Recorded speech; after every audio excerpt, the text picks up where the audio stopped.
Hinirang na bagong Santo Papa si Cardinal Robert Francis Prevost mula sa Amerika. Siya ang ika-267 Santo Papa ng Simbahang Katolika. Siya po ang kauna-unahang Santo Papa na mula sa Amerika. Pinili niya ang pangalang Leo XIV.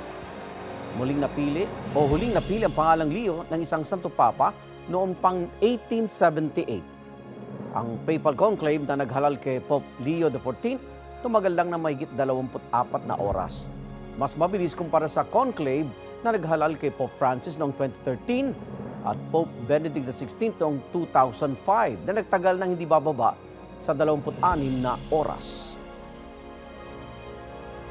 Igan, mauna ka sa mga balita, mag-subscribe na sa GMA Integrated News sa YouTube para sa iba't ibang ulat sa ating bansa.